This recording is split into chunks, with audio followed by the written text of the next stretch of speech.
Hola, muy buenas noches con todos. Mi nombre es Miguel Pinto Valdivia. Soy médico endocrinólogo y actualmente me desempeño como presidente de la Asociación de Diabetes del Perú. Nuevamente, bienvenidos a nuestras actividades académico-científicas. En esta oportunidad, para mí es un gusto y un placer que sea una sesión conjunta con la Sociedad Peruana de Hipertensión Arterial. En ese sentido, invito al doctor Félix Medina para que dé las palabras de bienvenida. Doctor Félix, un gusto tenerlo acá. Adelante. Muy buenas noches, doctor Pinto. Gracias por el pase. Para nosotros es más que un honor, es un placer estar con ustedes, amigos de muchos años. Y en verdad, para nosotros es altamente significativo esta reunión. Estamos inaugurando nuestra junta directiva con actividades académicas. Esta es la primera sesión científica que estamos empezando y hemos decidido unánimemente hacerlo y estrecharlo con una sesión conjunta entre ambas sociedades, de manera tal de que doblemente agradecidos por la oportunidad. Sabemos que hace una noche espectacular. La idea es de partir conocimientos, de partir opiniones para poder sacar un mensaje propio de la audiencia que está amablemente conectada con nosotros. De manera tal de que una bienvenida y muchas gracias por la oportunidad. Gracias a usted, doctor Félix Medina, por aceptar nuestra invitación. Quiero dar la bienvenida al doctor Henry Anchante. Él es médico cardiólogo y actualmente miembro de la Junta Directiva de la Sociedad Peruana de Hipertensión. Y también a la doctora Jessica Faustor, médica endocrinóloga del Hospital Nacional Cayetano Heredia y también miembro de la Junta Directiva de la ADIPER. Henry, te cedo la palabra para que hagas la presentación de los expositores y los temas que vamos a desarrollar en los siguientes 60 minutos. Bienvenidos. Gracias, Miguel. No tengo acceso a prender mi cámara, pero bueno, vamos a comenzar con la sesión. Perdón, ahora sí. Buenas noches con todos. Como decía el doctor Medina, hoy día estamos comenzando las actividades de la Sociedad Peruana de Hipertensión en conjunto con la Asociación de Diabetes del Perú. Hoy día tenemos dos temas bastante relevantes en lo que respecta a la resistencia a la insulina y la hipertensión arterial. Tenemos dos expositores muy reconocidos. Vamos a dar inicio a la primera sesión. La primera sesión va a estar a cargo de la doctora Jessica Faustor. La doctora Jessica Faustor tiene la especialidad de endocrinología por la Universidad Peruana Cayetano Heredia. Es egresada de la maestría en medicina por la Universidad Peruana Cayetano Heredia. Es endocrinóloga del Hospital Cayetano Heredia y de la Clínica Internacional y además es vicepresidenta de la Asociación de Diabetes del Perú. La doctora nos va a presentar el tema que se titula Resistencia a la insulina e hipertensión arterial, lo correspondiente a la fisiopatología. Doctora Faustor, si puede comenzar, tiene 30 minutos para su presentación. Buenas noches con todos, agradeciendo a los organizadores por la presentación y por la invitación a esta sesión. Bueno, el tema que se nos ha encomendado es revisar resistencia a la insulina e hipertensión. Les voy a presentar la fisiopatología. No tengo ningún conflicto de intereses para esta presentación.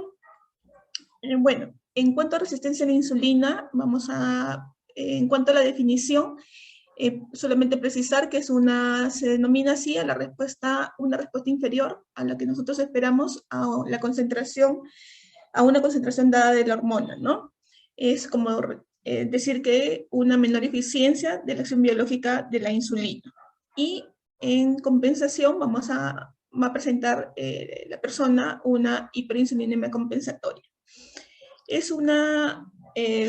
Nosotros en la práctica lo que vamos a tratar de hacer es determinar, medir, ¿no?, esta resistencia a la insulina, y para eso hay varios métodos. El método más preciso, ¿no?, el estándar de oro, sería un plan euglicémico hiperinsulinémico. Sin embargo, ese es un método que se utiliza básicamente para investigación y tiene que seguir un protocolo bien específico, ¿no?, por lo cual en la práctica clínica no es posible realizarlo, ¿no?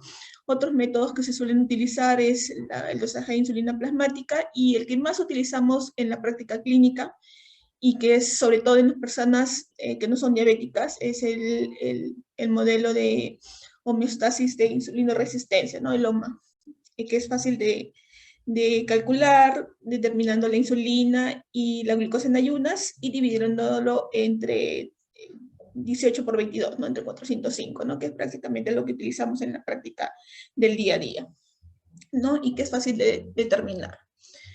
Entonces, ese es lo que más utilizamos como parámetro, ¿no? En el día a día de los pacientes, para determinar si tienen insulinoresistencia. El tema, bueno, vamos a revisar qué cosa dice la evidencia epidemiológica respecto a resistencia a la insulina, hiperinsulinemia e hipertensión arterial. La primera observación que se hizo fue más o menos en los años 1966. Goldberg y colaboradores hicieron la observación en 19 pacientes que no eran diabéticos, pero que sí eran hipertensos. Observaron que presentaban concentraciones más elevadas de insulina comparados con un grupo control de pacientes normotensos, ¿no? Ellos hicieron esta observación y además estos pacientes hipertensos también presentaban más eventos cardiovasculares, ¿no? Comparados con los pacientes que eran normotensos. Y más o menos un par de décadas más adelante, ya comienzan a hacerse también una observación ya en estudios clínicos, ¿no? Por ejemplo, en estos grupos de pacientes, casi 3.000 pacientes entre 35 y 70 años, se observaron que habían casi 1.100 hipertensos, en los cuales se hizo una determinación de insulina en casi 1.300 pacientes. Si observamos aquí, por ejemplo, se han dividido los pacientes en pacientes que no eran obesos, pacientes que tenían tolerancia normal a la glucosa e intolerancia, pacientes diabéticos y no diabéticos. Salvo el grupo de pacientes que eran diabéticos y obesos, en todos los grupos, los pacientes que eran hipertensos tenían un nivel de insulina más elevado comparado con el grupo que no eran, que eran normotensos, ¿no? Todos los pacientes hipertensos comparados con los que eran normotensos tenían un nivel de insulina más elevado. Y eso era independiente, por ejemplo, del nivel independiente del peso y independiente del nivel de tolerancia a la glucosa, ¿no? Inclusive en este grupo de pacientes, si observamos este grupo, este es un grupo de pacientes con peso normal y con tolerancia a la glucosa normal, ¿no? Y si lo comparamos con el grupo de aquí, este grupo es un grupo hipertenso y este es un grupo normotenso, ¿no? Entonces este grupo hipertenso con peso normal, ¿no? Y con tolerancia a la glucosa normal, comparado con este otro grupo, presentaba un nivel de insulina comparado con el grupo normotenso mayor de insulina, ¿no? Entonces ya comienzan a observar que este grupo hipertenso comparado con el normotenso, con peso normal, con tolerancia a la glucosa normal, comienza a tener mayores niveles de insulina. Y esta misma observación la hace también Ferranini más o menos en el año 87. Acá sí le hacen un cloneo glicémico y ven que la disposición de glucosa también es menor, ¿no? En este grupo de pacientes. Lo que mide el cloneo glicémico es más bien la sensibilidad a la insulina, ¿no? Entonces, si tienen menos sensibilidad, quiere decir que son más resistentes a la insulina, ¿no? Y observan también lo mismo en este grupo de pacientes. Y de aquí surge la hipótesis, ¿no? Que estos pacientes que son hipertensos, que tienen un peso normal, y que tienen una tolerancia a la glucosa normal, pero que son hipertensos, comparados con el grupo normotensos, tienen también insulinoresistencia, ¿no? Surge esa hipótesis, ¿no? Entre esa asociación entre la resistencia a la insulina, hiperinsulinemia e hipertensión arterial, ¿no? Que la resistencia a la insulina como fisiopatogenia hacia la hipertensión arterial. En este subestudio de un seguimiento de Framingham, a 4 años de seguimiento, se observa en un grupo joven de pacientes menores de 51 años con peso normal y con presión arterial por debajo de 130/85 en un seguimiento a 4 años. Se ve una relación inversa entre la sensibilidad de la insulina y la incidencia de casos de hipertensión arterial y la progresión de la presión arterial, ¿no? esta incidencia de presión arterial no se observa así, más bien en el grupo de mayor edad, ¿no? Por encima de 51 años. Y también recientemente se publica, bueno, y lo otro que hay ya anteriormente, ya hace muchos años se había encontrado, ¿no? La hipertensión arterial se había asociado, ¿no? Se había atribuido como causa o como una de las asociaciones, de las atribuciones a la hipertensión arterial primaria, el exceso de peso, ¿no? Más o menos se estima entre 65 a 75% de las causas de hipertensión arterial primaria o esencial atribuidas al exceso de peso o la obesidad, ¿no? Y también hay un grupo de pacientes con hipertensión arterial primaria que tienen insulinoresistencia o hiperinsulinemia, ¿no? Y se estima más o menos que es el 50% de pacientes con hipertensión arterial primaria o esencial que son insulinoresistentes.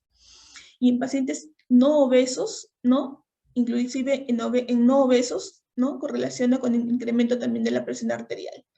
También hay una correlación en el grupo de obesos, ¿no? Pero también inclusive en no obesos, ¿no? La insulinoresistencia también correlaciona con el incremento de la presión arterial. Y también contribuye, ¿no? Con el desarrollo de hipertensión arterial y también contribuye con la presencia o con el desarrollo de eventos cardiovasculares posteriormente. Y es aquí donde nos vamos a centrar en la fisiopatología en adelante, ¿no? En este grupo de pacientes que no tienen exceso de peso, que no tienen obesidad, pero que son, y que tampoco tienen alteración del metabolismo de la glucosa, pero que son insulinoresistentes y que van a desarrollar hipertensión arterial. En ese metaanálisis se participan más de 50.000 personas y desarrollan hipertensión arterial más de 10.000. Y el riesgo, si tienen resistencia a la insulina determinada por la concentración de insulina en ayunas, su riesgo de desarrollar hipertensión es más del 50%. Y cuando se estimó la resistencia a la insulina en base al OMAIR, su riesgo de desarrollar hipertensión fue de más del 40%, ¿no? Entonces, hay una relación entre resistencia a la insulina y el riesgo de desarrollar hipertensión arterial, ¿no? Estimando la resistencia a la insulina, estos eran pacientes también que eran normopesos y que no tenían ninguna alteración del metabolismo a la glucosa, ¿no? Antes del inicio de su seguimiento. Entonces, ¿qué cosa hay de la fisiopatología en cuanto a la resistencia a la insulina y la hipertensión arterial? Pacientes sin obesidad, pacientes sin alteración del metabolismo previo de la glucosa. Hay que tener en consideración que las principales vías de señalización de la insulina son dos. Una es la vía, que es la principal vía, es la del fosfatinil inositol 3, que es la vía que tiene que ver con el metabolismo de la glucosa, ¿no? Que es la que tiene que ver con la captación de la glucosa, ¿no? La gluconeogénesis y la síntesis de glicógeno, ¿no? Que es la que va a actuar a nivel de músculo, tejido adiposo y hígado, ¿no? Es la que usualmente nosotros relacionamos mucho a la insulina solamente con el metabolismo de la glucosa, ¿no? Sin embargo, la insulina tiene varias acciones, ¿no? Entonces, esta vía también tiene que ver con la síntesis de óxido nítrico, que tiene acción a nivel del endotelio vascular, ¿no? Y por esta vía, ¿no? También se libera óxido nítrico, ¿no? Como efecto biológico, y tiene que ver también con la relajación vascular, ¿no? A nivel del endotelio vascular. Esta es la vía principal, ¿no? Una de las vías principales de la señalización de insulina. La otra vía importante, porque son las dos vías principales de señalización de insulina, es la vía de las quinasas, ¿no? De las quinasas. Y en esta vía de las quinasas, el efector final va a ser la endotelina 1.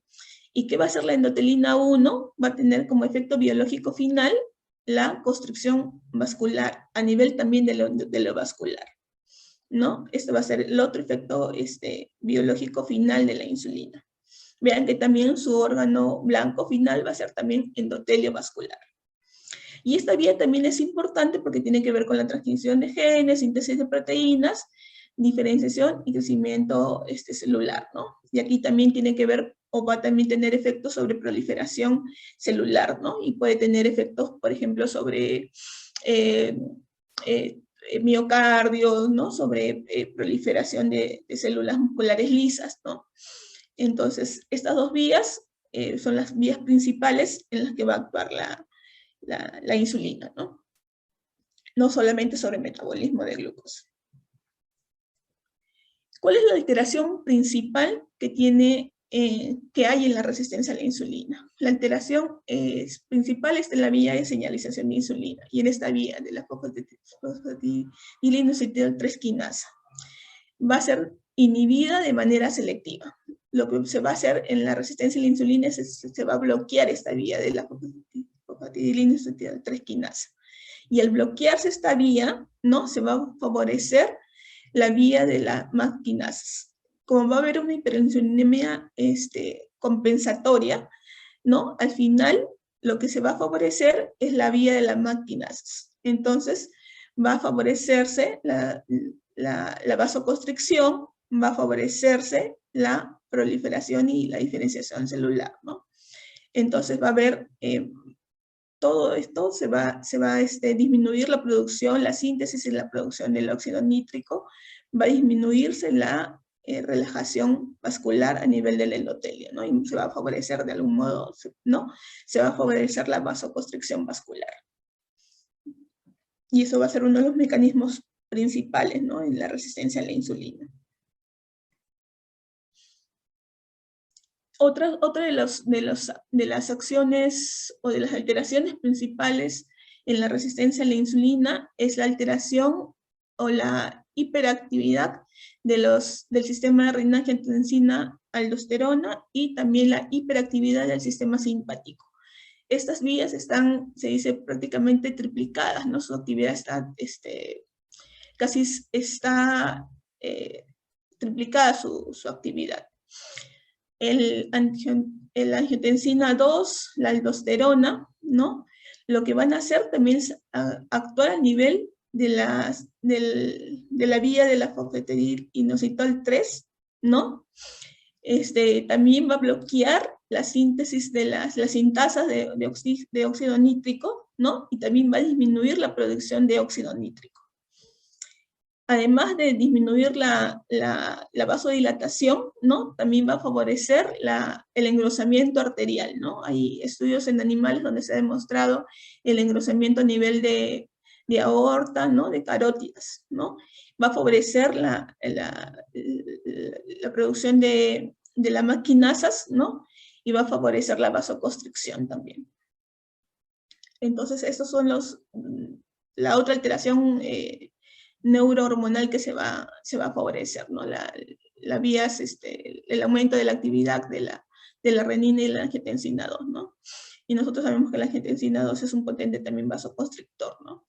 Entonces todo esto se va a potenciar en la resistencia a la insulina. La otra acción que también se va a potenciar es el efecto antinatriurético, ¿no? Va a haber un aumento de la reabsorción de sodio, ¿no? Lo que va a también aumentar el intravascular. Y también se va a alterar las bombas a nivel las bombas iónicas a nivel de transmembrana, ¿no? Y una de las cosas que se va a hacer es disminuir la actividad de las bombas sodio-potasio ATPasa, dependientes de calcio. Entonces estas bombas también están marcadamente alteradas, ¿no? Y va a haber un efecto antinatriurético, ¿no? Se va a favorecer la reabsorción de sodio. Ya habíamos hablado que va a haber un aumento de un engrosamiento arterial, y todo esto también va a llevar a una disfunción endotelial, ¿no? En el paciente sano ya habíamos dicho que estas dos vías de las MAP quinasas y de la fosfatidilinositol están funcionando, ¿no? El óxido nítrico es un potente vasodilatador, ¿no? El endotelio está relajado, ¿no? Y esta vía también del fosfatidilinositol tiene que ver con la translocación y la liberación de la captación de glucosa, ¿no? A nivel del músculo esquelético.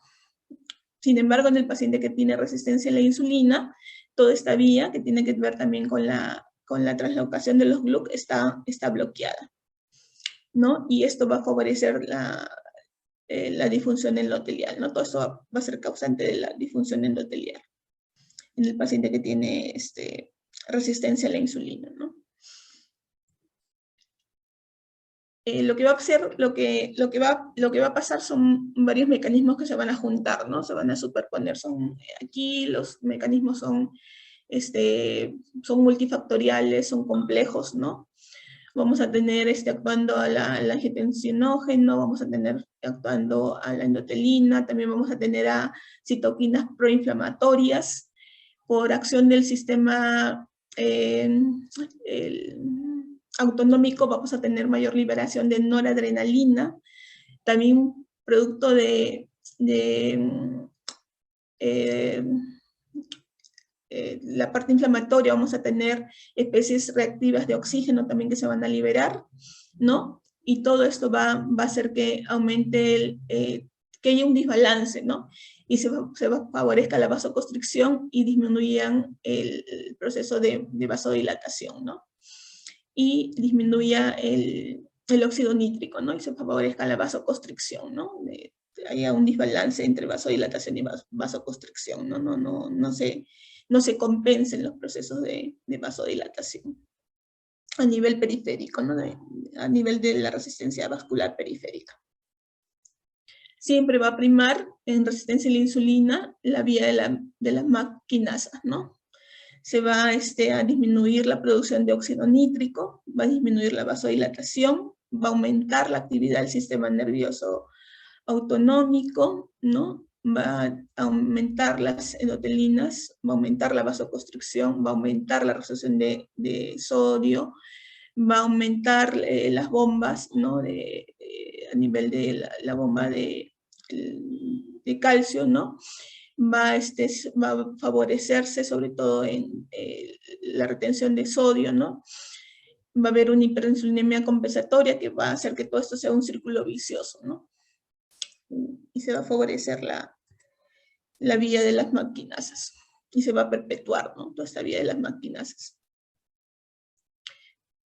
Hay otros mecanismos moleculares y neurohormonales que se están postulando, ¿no? Porque en realidad son más que todo modelos animales, ¿no? No todo eso está demostrado en vivo o en humanos, ¿no? Por ejemplo, a nivel molecular, otra de las cosas que se ha visto en modelos animales es que también hay alteración en la translocación de los GLUC. Sobre todo se ha visto esto en hijos o en recién nacidos que han sido sobrealimentados en la parte, en el periodo intrauterino, ¿no? Se ha visto que hay alteraciones o hay expresiones o han tenido una expresión más baja y alteraciones de la translocación a nivel de los transportadores, ¿no? A nivel de los GLUCs, ¿no?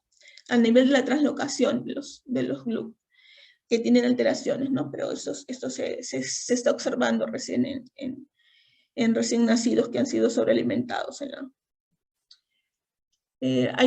También se está observando que hay disfunción mitocondrial, ¿no? Ahí usted se sabe que la mitocondria necesita, pues, se necesita la mitocondria para la liberación de energía, para la generación de ATP, y esto también está alterado en algunos modelos animales. Hay las especies productoras de el estrés oxidativo también está alterado. Hay también modelos animales que están demostrando que al alterar los receptores, tanto el receptor de insulina como el sustrato del receptor de insulina también produce insulinoresistencia. Y también hay contribución de resistencia a la insulina en pacientes también que son hipertensos, ¿no? Normopesos o glicémicos, que tienen que ver con los transportadores de SGLT2, ¿no? De sodio glucosa 2, ¿no? Que también están demostrando que son hipótesis, ¿no? De que tienen que ver con la resistencia a la insulina también en este tipo de pacientes, ¿no? Entonces, los mecanismos hasta ahora más establecidos en este grupo de pacientes todavía están dilucidándose, ¿no? Lo más establecido es en los pacientes que son hipertensos, con sobrepeso, obesidad, lo que se estudia anteriormente, pero lo que está mejor establecido hasta el momento es la alteración de la vía de la señalización de la insulina, que tiene que ver con la alteración de la vía de la fosfatidilinositol-3-quinasa, ¿no? Que va a producir sobre todo una alteración en la producción de óxido nítrico, ¿no? Que va a tener que ver con, finalmente, ¿no? Alteraciones en la parte neurohormonal que tiene que ver con alteración del sistema renina-angiotensina-aldosterona, ¿no? Del sistema nervioso autonómico, ¿no? Por alteración también de la vía de señalización de insulina va a haber un incremento de las endotelinas, ¿no? Y por eso también va a haber una mayor diferenciación celular, ¿no? Va a haber también una alteración del metabolismo de glucosa, proteínas y lípidos. Va a haber también una alteración, un aumento de la resorción de sodio y una alteración del flujo de calcio. Y también hay citoquinas proinflamatorias que van a incrementarse, ¿no? Eso es hasta ahora lo que está mejor establecido en este grupo de pacientes, ¿no? Pero aún todo esto todavía está en estudio, ¿no? Bueno, yo quiero agradecerles por su atención. Muchas gracias, doctora, por su excelente presentación. Quiero invitar a los asistentes a que puedan ir haciendo sus preguntas. Tienen la opción en la parte inferior del Q&A para que puedan ir alcanzando sus inquietudes, las cuales van a ser resueltas al final de la charla. Bueno, en segundo lugar vamos a presentar el segundo tema a cargo del doctor Félix Medina. Voy a resumir su currículum porque el currículum es bastante extenso. El doctor Félix Medina actualmente es profesor de la Universidad Peruana Cayetano Heredia, tanto en pregrado como en posgrado. Es cardiólogo del Hospital Cayetano Heredia, de la Clínica Médica Cayetano Heredia, de la Clínica Internacional y de la Clínica Delgado. Tiene un posgrado en el Baylor College of Medicine. Es miembro de muchas sociedades científicas. Ha tenido reconocimientos del Ministerio de Salud y además es conferencista nacional e internacional. El doctor nos va a presentar el tema de rol de los nuevos agentes hipoglicemiantes en el manejo de la hipertensión. Adelante, doctor Medina, con su presentación. Buenas noches, muchas gracias, doctor Alchante, por la amable presentación. En verdad, para mí es un honor estar con ustedes nuevamente. Les reitero mi agradecimiento y mis saludos. Vamos a discutir este tema que me parece por demás fascinante e importante. Agradezco la selección que se ha hecho sobre esto, porque ha permitido hacer una revisión de lo que puede significar el tema. Quiero ver si me puedo ubicar. No sé qué. Está abajo todavía la presentación. Vamos a ver. ¿Ya se ve? Ahí se ve, sí. Ya se ve. Ok, perfecto. Entonces, ya después de haber escuchado esta brillante discusión de la doctora Faustor sobre los mecanismos extremadamente complejos, pero lo ha hecho bastante entendible, sabemos que hay mucho más por investigar. Permítanme ustedes un poco aterrizar en lo que puede significar la aplicación clínica que probablemente nos sirva eventualmente para nuestra práctica clínica diaria. En verdad, cuando uno habla de resistencia a la insulina puede parecer un poco complicado y la conducta habitual que tomaríamos nosotros, no endocrinólogos, es llamar a un endocrinólogo para que nos explique este asunto y que pueda resolver el tema. Sin embargo, lo que se está viendo ahora es que es un tema totalmente inherente a lo que puede significar riesgo cardiovascular y hoy por hoy debemos conocer las mínimas herramientas para poder diagnosticar este proceso, porque van ustedes a ver que la literatura, que es muy, muy abundante, muy recientemente publicada en los últimos días y semanas, hablan mucho de este tema, en realidad asociando resistencia a la insulina y presión arterial en general, y evidentemente en específico ya en patología como hipertensión arterial. Entonces, digamos que ese es para que les muestre un poco la atracción que puede significar este proceso, que alguien puede pensar que es complejo, una fisiopatología acaso no totalmente entendida, pero créanme que la aplicación clínica es sumamente relevante y realmente preocupante más aún. No solamente que es relevante, sino que preocupa mucho, porque ustedes van a ver los datos actuales que hay de lo que puede implicar diagnosticar no solamente hipertensión arterial, que estamos bastante acostumbrados a diagnosticarla, sino que si además hay o no hay hay resistencia a la insulina. O lo otro, que el sujeto sea portador de resistencia a la insulina y todavía aparentemente no sea hipertenso, pero va a involucrar una serie de cambios y de predicciones. Y esa es un poco la temática. Evidentemente haremos un énfasis sobre algunos agentes también ciertamente atractivos, muy atractivos, recientemente presentados como novedades, como terapias antidiabéticas o hipoglicemiantes propiamente, que tienen unas particularidades y acciones interesantes y que están dando mucho que hablar por su impacto, por primera vez encontradas en mortalidad cardiovascular. Es así como nosotros ahora cardiólogos y endocrinólogos nos encontramos muy enlazados porque tenemos ya un mecanismo común de entendimiento y por lo tanto de poder beneficiar a nuestros pacientes. No hay conflicto de intereses para esta discusión en general y esta es la agenda rápidamente que les voy a presentar en los siguientes minutos. Lo primero, siempre hay que aterrizar en la epidemiología. ¿Por qué tenemos que discutir esto? Todavía y por muchas décadas probablemente y acaso al infinito, hipertensión arterial será lo que más hablamos y es por eso que se están invitando a dos sociedades importantes que manejan hipertensos. Las cifras más recientes que hay hablan que en las últimas 3 décadas, lastimosamente, se ha duplicado la cantidad de hipertensos, alcanzando una cifra abominable de 1.500 millones en el mundo, y las prevalencias en general, lamentablemente, en los últimos 30 años no ha cambiado sustancialmente, alrededor de un 30% en el mundo. Se habla de que Perú, bajo este registro internacional, tenemos las cifras más bajas de prevalencia, pero significa 25%. Las referencias metaanálisis hechas por Carrillo Larco y su grupo de crónicas han hablado de 20%, pero en general estamos hablando de una patología extremadamente importante y por lo tanto preocupante. Pero lo más preocupante es la tasa de control que sigue siendo paupérrima, sigue siendo preocupante. Entonces, si nos ponemos en contexto de hipertenso, tenemos un montón de hipertensos y muy mal controlados. Esa es la realidad hoy por hoy de hipertensión arterial. El segundo punto importante de esto, arrastrando no solamente la epidemiología, es el impacto en mortalidad. Esta cifra la conocen perfectamente ustedes. En algún año alcanzó el impacto de 10 millones de muertes adjudicadas directa o indirectamente a hipertensión arterial. Llámese por enfermedad isquémica o llámese por enfermedad cerebrovascular. Estamos hablando de una patología extremadamente frecuente y lamentablemente todo un lastre desde el punto de vista de impacto en mortalidad cardiovascular. En nuestro país no hay cifras exactas, pero créanme que MINSA reconoce que las causas cerebrovasculares y las causas isquémicas cardíacas son las primeras en explicar la mortalidad. Y detrás de esto todos sabemos que no menos del 50% son hipertensos.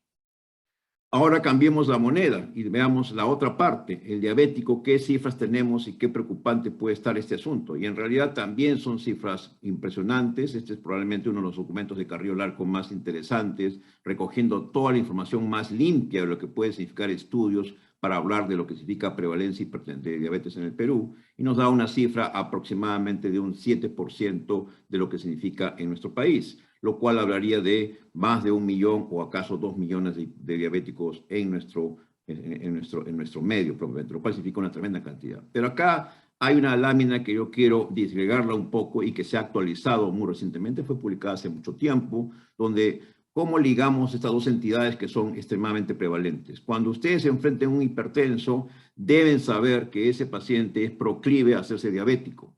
De hecho, es así. Y las cifras groseras publicadas hace mucho tiempo en el Journal of Hypertension del 2007 mostraba un 20%. 1 de cada 5 hipertensos se hará diabético con un seguimiento de casi 30 años de seguimiento propiamente.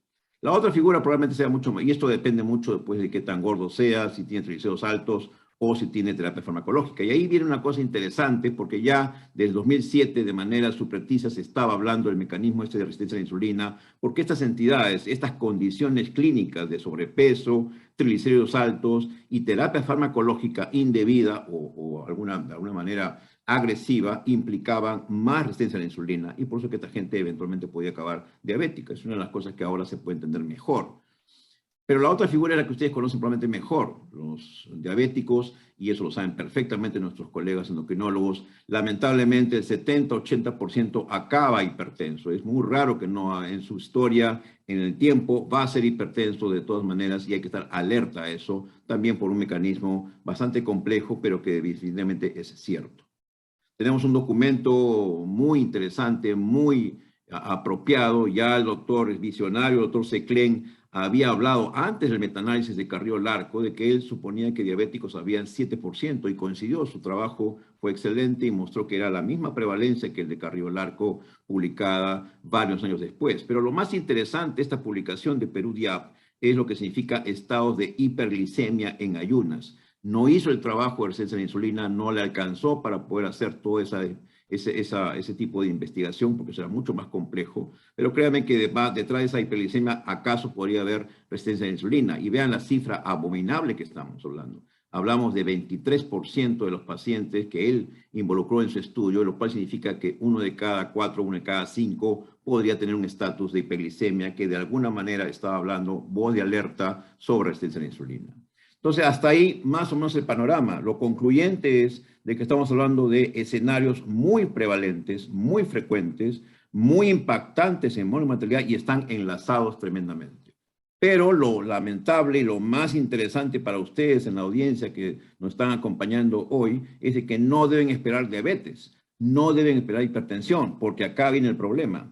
Justamente ahora hay evidencia muy reciente de lo que puede significar presión arterial. No hablo de hipertensión, presión arterial y resistencia a la insulina como predictores. Y acá quiero desarrollar 3 puntos claves importantes recientemente publicados. Presión arterial y resistencia a la insulina propiamente es un documento muy interesante publicado hace muy pocas semanas por Chia-Hun, donde muestra los primeros cortes, los nuevos cortes de hipertensión arterial y el riesgo de diabetes incidental y progresión a resistencia a la insulina. Es un estudio de corte prospectivo a 5 años de seguimiento.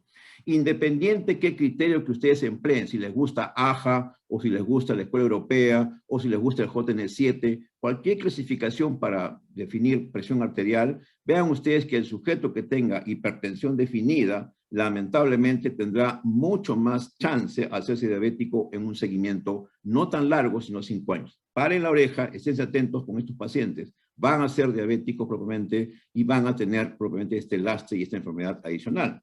Pero lo más interesante, vean que sea a la derecha, lo que significa los niveles de presión arterial.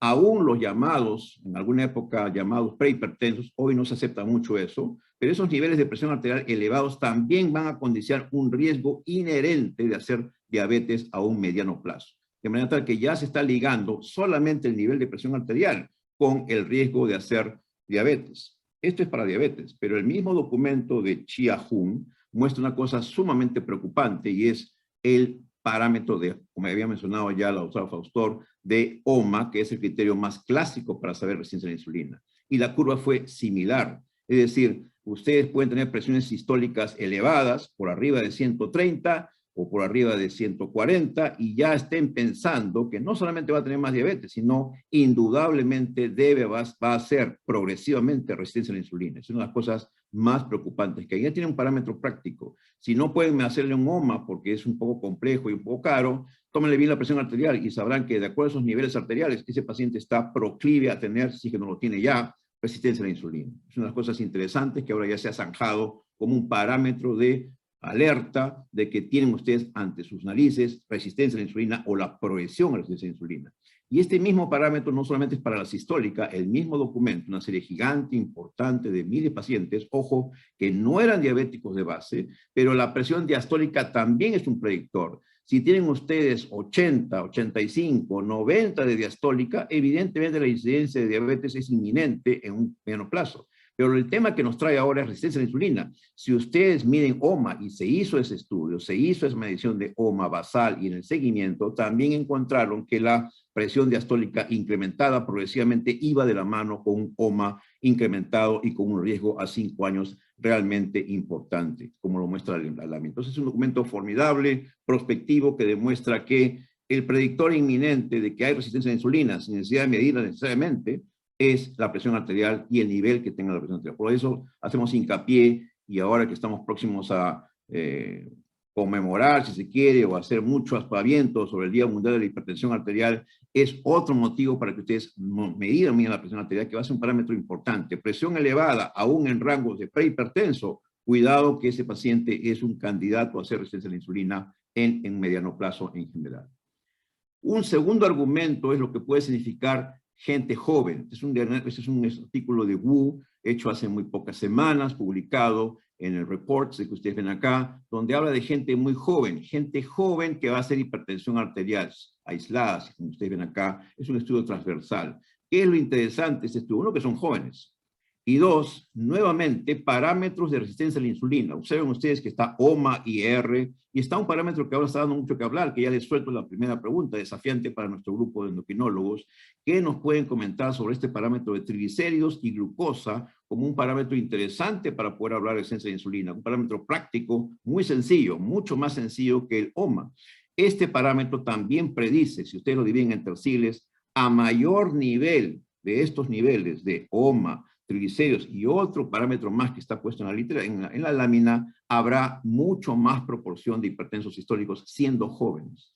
Y lo mismo se ve acá en proporciones en pacientes de edad media, pero en los jóvenes les pega más. Eso es interesante e importante. En gente joven, presiones que van a ser hipertensos sistólicos, probablemente a un mediano plazo, que no es muy frecuente, pero si esta gente tiene parámetros de resistencia a la insulina, créanme que está en serios problemas y propensos a lo que puede significar hipertensión sistólica en general en esta joven edad de gente y asociando hipertensión sistólica con resistencia a la insulina. Entonces tenemos un segundo punto importante.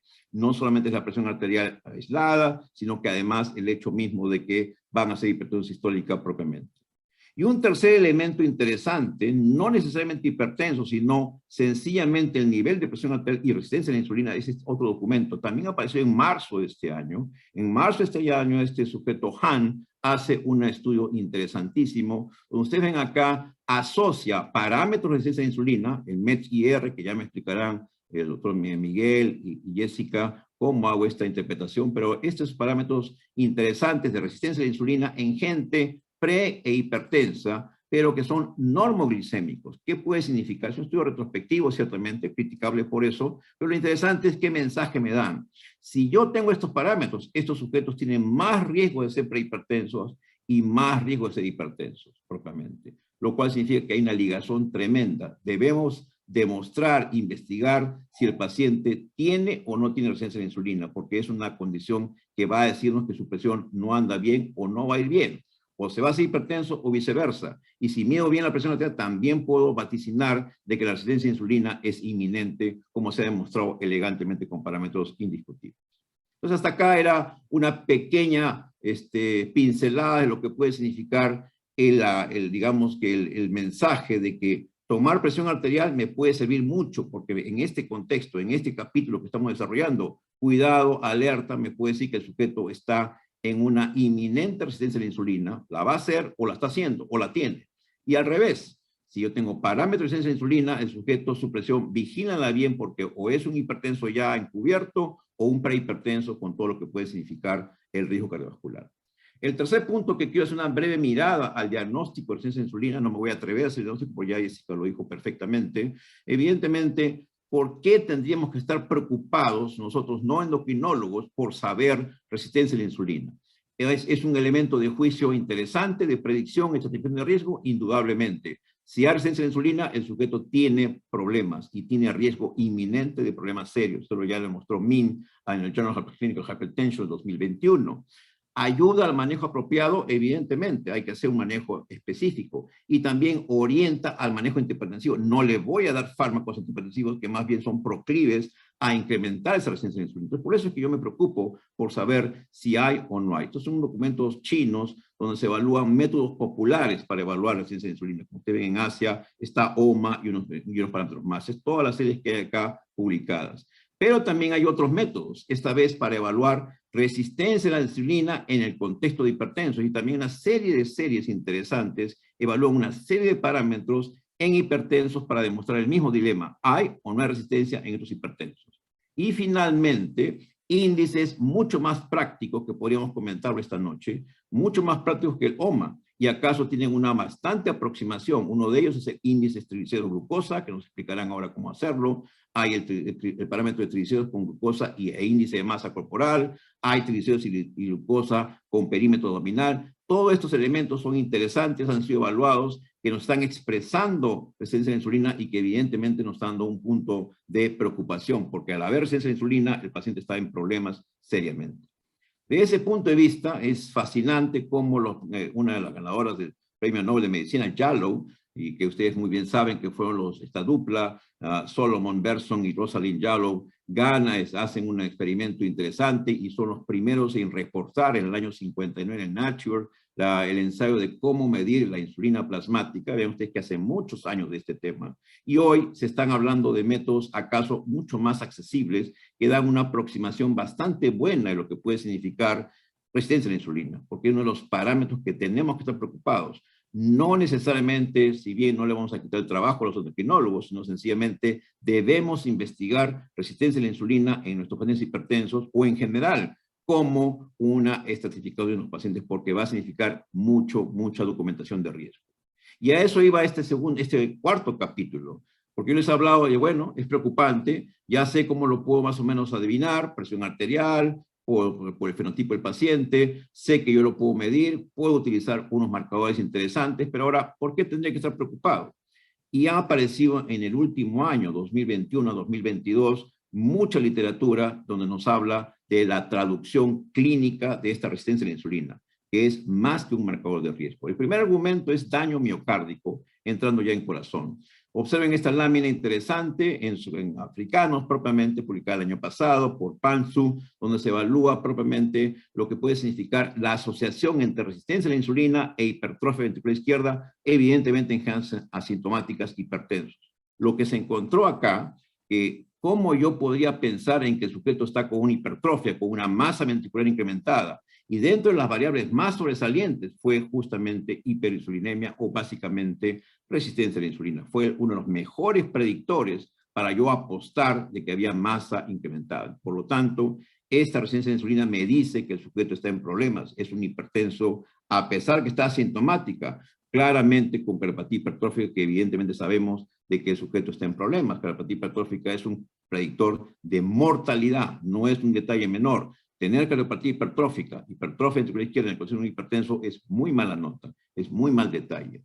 Y lo que se encontró en este estudio, el OR es impresionante. La resistencia a la insulina les da a ustedes un OR absoluto, un riesgo de 8 veces más. Apuesten y no van a poder, discutan con el ecografista. Si el ecografista le dice que no hay hipertrofia, no le crean, porque tener resistencia a la insulina sí predice que el sujeto tiene masa ventricular incrementada. Entonces, es una de las cosas útiles importantes.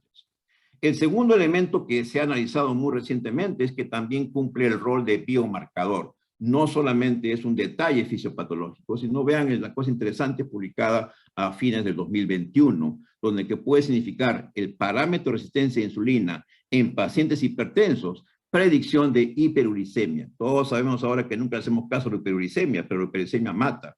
La hiperuricemia sí da problemas de difusión endotelial y por lo tanto de eventos cerebrovasculares. Y este documento lo muestra claramente. Se dividió en diferentes niveles, en quintiles, de lo que puede significar este problema de daño y resistencia a la insulina con diferentes parámetros. Observen acá y nos explicarán cómo hacemos esto, pero hay índices interesantes prácticos. Glucosa triglicéridos con índice de masa, todos ellos se evaluaron para poder evaluar si el paciente tenía resistencia a la insulina.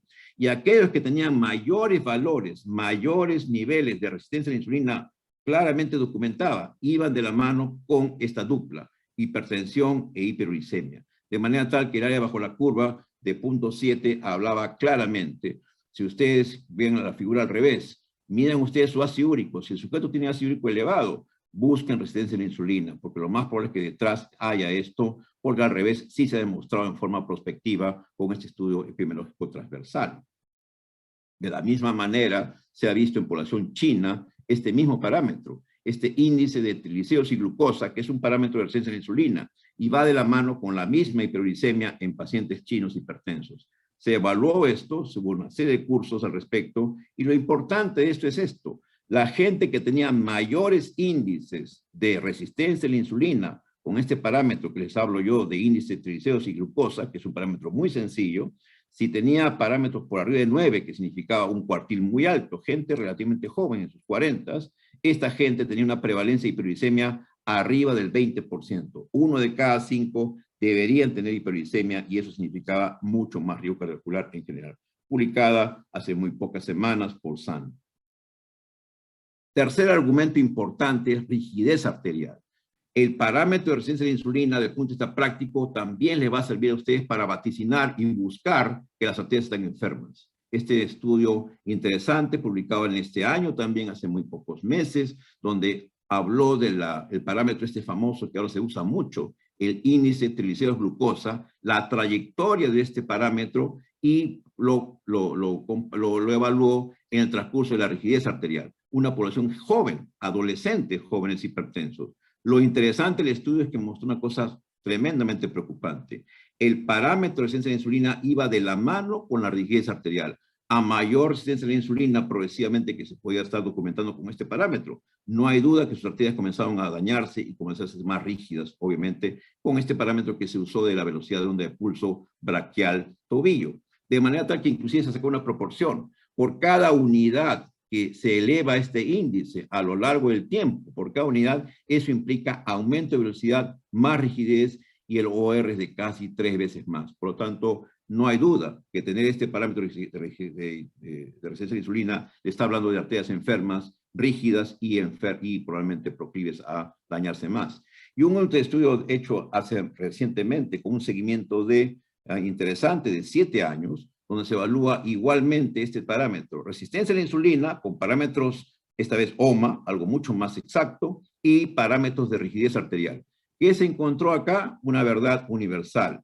En la medida que se incremente esta rigidez arterial con este parámetro de la onda de pulso, de lo que puede significar este parámetro, que el grosor de íntima media en carótidas, a los 17 años se asocia a un incremento de insulina. O sea que es al revés, igual, la misma conducta. Si yo encuentro arterias rígidas, busquen la resistencia a la insulina, porque va muy de la mano, está muy propenso a ello. De la misma manera, eso está asociado pocas veces a baja insulina, y la progresión de esta carótida engrosada también va de la mano, no solamente con lo que significa insulina, sino con parámetros elementales como LDL, triglicéridos y glucosa en general. De manera tal que está hablando claramente de parámetros muy sencillos de poder evaluarse, pero que les está hablando de un proceso sumamente serio.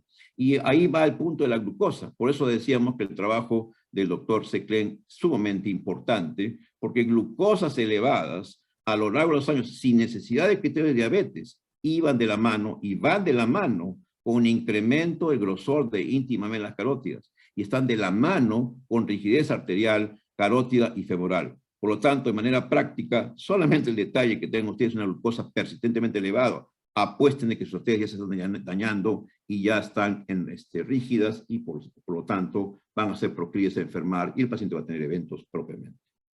Y un cuarto grupo, un cuarto paquete que se ha salido recientemente y se ha publicado por WHO, como ustedes ven acá, asociando estos mismos parámetros en gente, en poblaciones más grandes, en prehipertensos y propiamente en hipertensos. Acá se evalúa nuevamente parámetros de triglicéridos y glucosa, el ratio triglicéridos o HDL. Sorprendentemente es un parámetro muy sencillo. Todos ustedes miden perfil de lípidos en sus pacientes, todos ustedes miden triglicéridos. Bueno, saquen esa proporción de triglicéridos sobre HDL y les da un parámetro interesante de resistencia a la insulina. Lo que se ha evaluado aquí es que estos parámetros van de la mano, y ustedes ven acá las curvas, van de la mano con cambios de rigidez arterial y se evalúa con parámetros objetivos. Velocidad de pulso se incrementa y la traducción de esto es esta. Máximos niveles de estos niveles propiamente de resistencia a la insulina van de la mano con más rigidez en población prehipertensa, incluyendo hipertensos, pero también los prehipertensos. Es una de las llamadas de atención porque el prehipertenso no es tan benevolente desde el punto de vista de riesgo. Es un paciente ya en riesgo inminente porque tiene ya cambios estructurales y propiamente rigidez arterial. Y finalmente, una publicación bastante interesante que nuevos parámetros, como ven ustedes, sencillos, triglicéridos, glucosa, HDL propiamente, pueden evaluarse en pacientes prehipertensos e hipertensos y van de la mano con mayores parámetros propiamente, lo que puede significar esta asociación. Van de la mano muy frecuentemente. Observen este parámetro de triglicéridos sobre HDL, mucho más presente a mayores niveles, mayor ratio en gente prehipertensa con mayores niveles de prehipertensión, lo que va a significar evidentemente propiamente más resistencia a la insulina y la traducción final de lo que puede ser su riesgo inminentemente a ser hipertensos o rigidez. Ahora, todo esto podría ser de repente medio esotérico, porque dice, bueno, pues estarán las arterias rígidas, estarán las carótidas rígidas, y eso, ¿cuál es la relevancia para mí? Lamentablemente, esto es el 5º capítulo que quiero desarrollar muy rápidamente con ustedes. Esto va de la mano con desenlaces. Por eso es tan malo. Y eso ya está claramente reportado. En noviembre de 2021, Jan publica una cosa sumamente preocupante. Gente hipertensa, sin diabetes, y que le evaluaron índice triglicéridos de glucosa. Este índice de triglicéridos de glucosa es un parámetro bastante interesante, práctico, de resistencia a la insulina. Y lo que hizo acá es plotear esto, ver esto como predictor de MACE, o sea, de eventos cardiovasculares, infartos, strokes, insuficiencia cardíaca y muerte. Eso fue a partir del estudio SPRINT. De ahí sacó la serie importante de casi 10,000 pacientes. ¿Qué encontró? Una noticia muy mala. Los parámetros de resistencia a la insulina encontrados en toda la población, sin diferencia entre género, iban de la mano o van de la mano con más eventos cardiovasculares. O sea, no es una cosa menor, lo va a matar, le va a provocar. Son gente sin diabetes, son gente hipertensa de por medio, pero tiene un parámetro de resistencia a la insulina. Es más, en este estudio se hizo una proporción interesante. Por cada unidad que se incrementa este parámetro de triglicéridos y glucosa, eso significa 40% más riesgo de eventos cardiovasculares en general. Un motivo más para que cuando ustedes enfrentan su hipertenso, además de tomarle la presión adecuadamente, busquen resistencia a la insulina porque es un parámetro muy malo. Los estratifica a sus pacientes hipertensos de alto riesgo sin lugar a dudas. Otra publicación reciente de enero de este año, propiamente POSOU, donde ustedes evalúan más de 9,000, casi 9,000 pacientes con parámetros igualmente de resistencia a la insulina, pero evaluando mortalidad cardiovascular y mortalidad por toda causa en gente hipertensa. 82 meses de seguimiento, 1,800 casos de muertes, 434 por enfermedad cardiovascular, y vean lo que es la curva. Sorprendente y preocupante. Un parámetro que insiste en mi pregunta de los triglicéridos y glucosa como parámetro, el índice famoso como parámetro de resistencia a la insulina y que tiene más de 10, esto va de la mano con incremento de mortalidad. El sujeto se muere así de sencillo a lo largo de lo que puede significar varios años de seguimiento. Y cuando uno evalúa sobrevida en esta población, se evaluó la sobrevida con curvas de Kaplan-Meier, igualmente fue sorprendente y la sobrevida fue menor. Entonces, concluimos de que este parámetro no es un detalle menor. Va de la mano con más mortalidad y ustedes ven acá los puntos de corte y los parámetros. Si comparamos un índice de triglicéridos y glucosa menos de 8 versus más de 10, 56% no de un detalle menor, 56% de riesgo de que te mueras y muerte por toda causa, siendo hipertenso. Entonces, el mensaje que queremos dar ahora es que, y gracias nuevamente por la idea brillante del doctor Pinto de tratar este tema, es sumamente relevante. En verdad, sí es cierto, tener resistencia a la insulina en el contexto, si ya ser hipertenso es malo, si ya resistencia a la insulina es malo, si eres hipertenso y encima tienes resistencia a la insulina, preocúpate sobremanera porque tienes un riesgo inminente de mortalidad. Más aún, se ha publicado recientemente un estudio fascinante, 40 años de seguimiento, solamente viendo electrocardiogramas, cambios electrocardiográficos y parámetros de sensibilidad a la insulina. ¿Y qué se encuentra con esto? Cuando hay cambios electrocardiográficos isquémicos versus un parámetro del índice de Macaulay, que yo no voy a entrar en detalles porque para eso tenemos expertos en esta mesa, esto significa más resistencia a la insulina. Ese sujeto tiene mortalidad incrementada. A mayor parámetro de resistencia a la insulina, más cambios electrocardiográficos, ese sujeto está en serios problemas. Lo que tienen ustedes a la mano entonces es un electrocardiograma. Evalúen bien sus electros de sus pacientes para que tengan las cosas claras.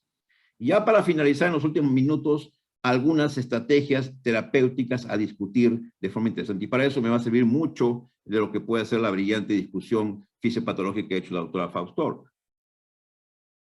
De ese punto de vista, ¿qué estrategias tenemos que ofrecer? Un acápite interesante que se ha publicado a finales del 2021 fue que ¿por qué es tan mala la resistencia a la insulina? Ya hemos dicho todo el mecanismo hemodinámico, rigidez arterial, presión arterial, eventos, pero hay una cosa que está dando mucho que hablar, que es lo que puede significar una ligazón a nivel ya microvascular. Todo hace pensar que esta gente con resistencia a la insulina tiene evidentemente un proceso aterosclerótico y que está detrás un impacto en la vasa vasorum. La vasa vasorum es un que está puesto, como ustedes ven acá, en esa estructura, va a desencadenar una serie de pasos importantísimos que van de la mano con la resistencia a la insulina, porque la insulina provoca un daño vascular. Por lo tanto, disminuye el suministro de sangre, hay hipoxia, se activan una serie de mecanismos inflamatorios, se expande la adventicia y esto origina un crecimiento microvascular desde la adventicia. Y esto origina un estatus de disfunción microvascular. Por eso puede ser que sea tan malo este problema de resistencia a la insulina. Otro motivo más para estar alerta y diagnosticarlo. Entonces, esto es uno de los mecanismos que se está hablando mucho ahora, los cambios que tienen que ver con la vasa vasorum, que es un sistema de daño microvascular muy temprano. El sistema renina-angiotensina sí se ha señalado como uno de los mecanismos importantes.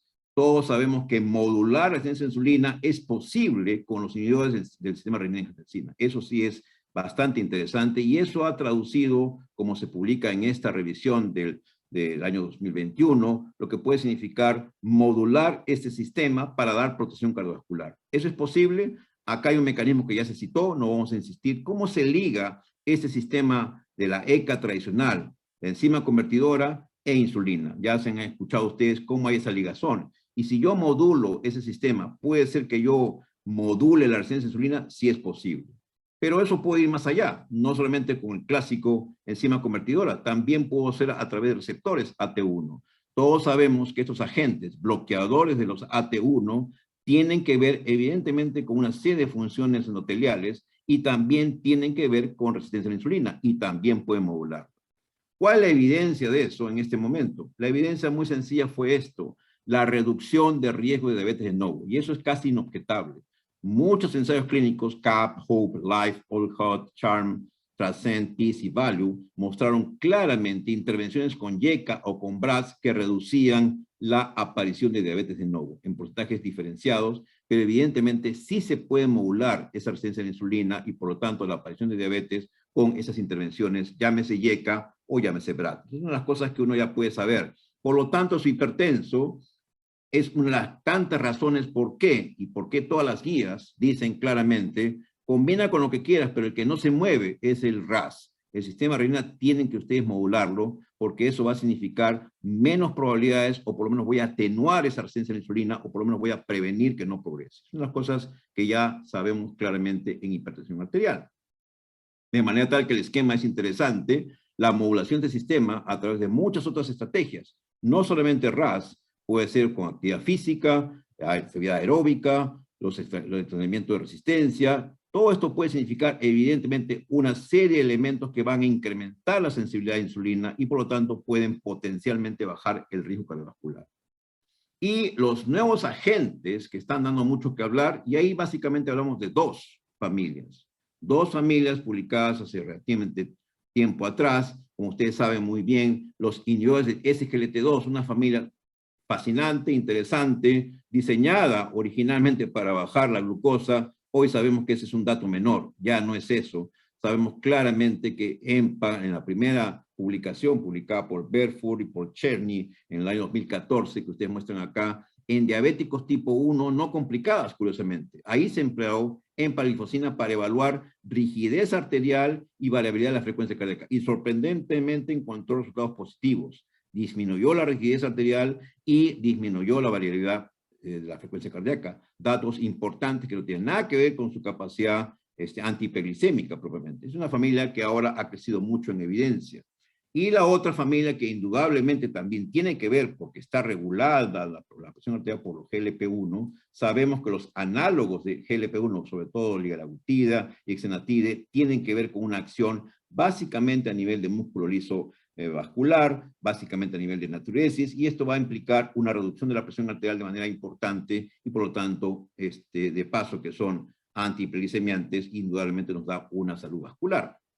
La evidencia sólida hay en dos aspectos. Este es un estudio importante, una revisión interesante, el metaanálisis más importante y revisión sistemática más importante, lo que puede significar la capacidad de los agentes antihiperglicémicos en reducir presión en peso, propiamente y presión arterial. Y en peso, no hay duda, 407 estudios lo avalan. Los dos las dos familias, agonistas de GLP-1 e inhibidores de SGLT2, son extremadamente atractivos en la reducción de peso y todos sabemos que ese es uno de los parámetros más importantes para mejorar la sensibilidad a insulina y bajar la resistencia a insulina propiamente. Hay otros agentes más en específico, metformina lo hace modestamente, pero de hecho se llevan toda la mayor evidencia sobresaliendo, por ejemplo, semaglutide, también está de la mano EMPA, CANA y DAPA, que tienen ese impacto en general de reducción de peso propiamente y que nos ayuda mucho. Cuando evaluamos presión arterial ya en nuestro terreno, lo que estamos discutiendo esta noche, también se ha visto de manera interesante, 204 estudios, más de 100.000 pacientes evaluados. Nuevamente sobresalen estos agentes que ustedes ven acá, de lo que puede significar el impacto para lo que puede significar en general las presiones arteriales. Ustedes ven acá datos a favor propiamente. En peso, como estamos viendo ustedes acá en la lámina, cuánto se reduce en general para lo que pueden ser todos estos agentes. Y en niveles de presión arterial, indudablemente también hay un beneficio, la presión diastólica y sistólica, propiamente, como ustedes ven acá, reducción no de peso, sino de presión arterial, aquí hay un error tipográfico, ustedes ven acá que la reducción de sistólica obtenida con estos agentes, propiamente es el orden de 3 milímetros. Y en caso de agonistas con GLP-1, alrededor de 2.3 milímetros, acaso hasta 3 milímetros de sistólica. Y en diastólica se puede lograr hasta 1.6 en global. Ustedes dirán, bueno, eso es una cosa muy pequeña. Bueno, se ha visto que la reducción de desenlaces sostenidamente es por reducciones bastante marginales de presión arterial. Vean ustedes que la diferencia entre presiones sistólicas y diastólicas es muy marginal y lo obtenido con estos niveles de GLT2, ese GLT2 propiamente logran bajar eventos, como que se ha demostrado, y uno de los mecanismos que se argumenta es justamente esta reducción de presión arterial propiamente documentada. En general, se sabe que es un beneficio y probablemente su mecanismo sea la resistencia a insulina. La evidencia de los antidiabéticos en general y cambios en la presión arterial demuestran claramente que sí se puede esperar una reducción de riesgo. Es esperable. Hay una reducción de enfermedad coronaria, stroke, insuficiencia cardíaca, muerte y mortalidad, exclusivamente por este impacto en presión arterial, porque no es desdeñable, no es poca cosa. Bajar 1, 2 o 3 puntos es importante porque puede impactar. Datos históricos de revisiones con antihipertensivos demostraron claramente que la reducción de presión arterial en orden de 1 o 2 milímetros iban de la mano, mayor si eran 5 milímetros, con reducción de eventos. En riesgo relativo, ahora que está muy de moda la crítica a los riesgos relativos, pero también en reducción de riesgo absoluto. El riesgo absoluto también se ve reducido en las muertes que se previenen con reducciones interesantes de presión arterial. Entonces, este detalle no es dato menor. Reducir de peso y reducir la presión arterial, sobre todo sistólica y diastólica, sí va a impactar y sí va a dar menos eventos en general. ¿Cuáles son mis reflexiones finales entonces? Número 1, de lo que puede significar este tema interesante. Sabemos que estamos ante un problema muy serio. Sabemos que bajar la presión es imperativo para lograr eventos, para reducir eventos, eso no hay duda.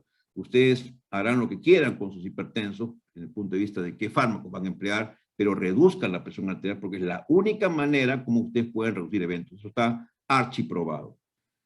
Tanto así que reducciones interesantes, como ustedes ven acá, relativamente pequeñas, pero con combinaciones, logran reducción de eventos. Por eso que ahora se postula mucho, reduzcan la presión y reduzcanlo con combinaciones, porque con monoterapia no lo van a lograr. Estudios clásicos ya hechos por Manse y todos sus colaboradores muestran una protección en la reducción de presión arterial rápida, cuantitativa y mejor con combinada. Pero en este mismo contexto, medir la presión arterial es imperativo. Es importante medir la presión arterial, pero el mensaje que yo les quiero dejar acá, para finalizar mi discusión, es que si medimos bien la presión arterial, que es una magnífica tarea y un tremendo desafío que no siempre se hace bien, es solamente la punta del iceberg de este problema. Hoy nos hemos demorado un poco más y hemos dado más argumentos publicados recientemente que la resistencia a la insulina está debajo y esa puede matar más todavía que el hecho que el sujeto sea hipertenso. Por lo tanto, el mensaje es que identifiquen bien a sus hipertensos, diagnostiquen bien a sus hipertensos, traten bien a sus hipertensos, pero no olviden este detalle no menor. La resistencia a la insulina debe estar presente, búsquenla y traten de mejorarla en la mejor manera posible. Estilo de vida y fármacos, si se puede, o si tienen ustedes la posibilidad de que el paciente pueda ingerirlos. Muchas gracias por su atención y disculpen ustedes que me tomó unos cuantos minutos de más. Gracias.